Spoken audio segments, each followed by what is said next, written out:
Hey y'all, I'm Anne Randle. I'm the Urban Forestry Specialist for the City of Auburn, and I want to talk today a little bit about some of the native trees that we give out through the Tree Commission. One of the first ones I wanted to talk about is the Tulip Poplar. This is a 2-year-old seedling Tulip Poplar, so this is still a baby. It's got a very fine tip and bud that's easy to identify at the top. This is a native tree, and it's going to be one of your big overstory trees. So we're talking about 80 feet tall when it's finally mature. And depending on your site, it might not get quite that tall, but this is going to be one of your big overstory trees. The way to identify a tulip poplar is it's going to go straight up. It doesn't have a lot of branching. It grows really tall and straight. This tree has a beautiful bloom. It's too high up to really take advantage of, but the pollinators like it, so it's important for pollinators. It also has a beautiful yellow fall color. It is a deciduous tree, so it's going to drop its leaves in the winter. And not a lot of mess. It does have a small cone. It's in the magnolia family, but other than that, just a good native tree if you have space for a tall tree in your yard. One of the ones that's been pretty popular in the last few years is our native fringe tree. So there's a native fringe and then a fringe tree from Asia. This is the native. It has a beautiful white blossom, very fragrant. This is also called Grancy Graybeard. You may have heard that from your grandparents, but beautiful white blossom, very good for our birds and our native pollinators. This is a shorter tree, so it's going to be about 20 to 30 feet tall at maturity. It loves sun, so that's an unusual thing about a shorter tree. Most of our shorter trees like to be in the shade, but this is a good one. It can be right out in the middle of your lawn. It's actually a much better tree for your lawn than a dogwood because this tree is going to tolerate those harsher conditions. This is another one that has beautiful yellow fall color. It's going to drop its leaves in the fall, so it is deciduous. And no messy fruit, just a beautiful white bloom in the spring.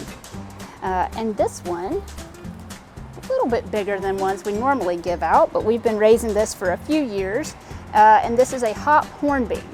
So this is a lovely native tree, not one of your really big ones. This is going to finish up about 30 to 40 feet tall. So it's a good smaller tree if you don't have a lot of space in your yard.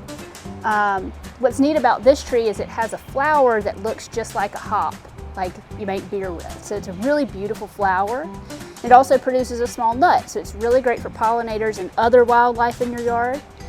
This is another deciduous tree, so it's going to drop its leaves in the winter. Has a beautiful yellow fall color. Also kind of has an exfoliating bark when it gets a little bit bigger, so kind of an interesting landscape feature in the winter as well. And a nice shade tree, but not going to be massive in your lawn. This is a bare root redbud. So you see roots totally exposed. This is not planted in any container. A lot of the trees that we give out are bare root. So the only thing that's different about these is that you want to make sure you get them into the ground or into a pot basically immediately. They can't sit out. But redbud is a beautiful tree. It's a native species.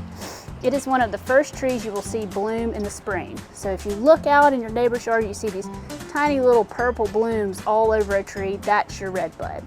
And the other way you can identify these is they have this zigzag pattern on their branches. It looks like a perfect zigzag. They have smooth bark. This is a smaller tree, not going to be very tall. It's going to finish at about 20 to 30 feet tall. And it is a native, but it likes those shadier conditions. So it can tolerate a little bit of sun, but it's going to do best if it's getting shade in the harshest times of day. But it can tolerate dry, can tolerate drought, so this is a great, good pollinator species as well. So bare root seedling, this is a white oak, which is one of our great native oaks that we have in this area. This is going to be a very tall, beautiful, mature tree. White oaks last forever, so this tree could easily last 100 or 200 years planted in the right place.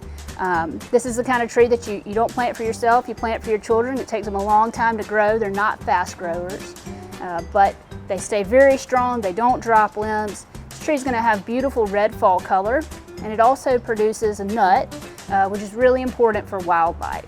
It is deciduous, so it's going to drop those leaves in the winter. And as it matures, it has a really beautiful flaky bark that is only found on a white oak. So it's a really beautiful tree, one of our great natives, and one of the best performing oaks in the Auburn area.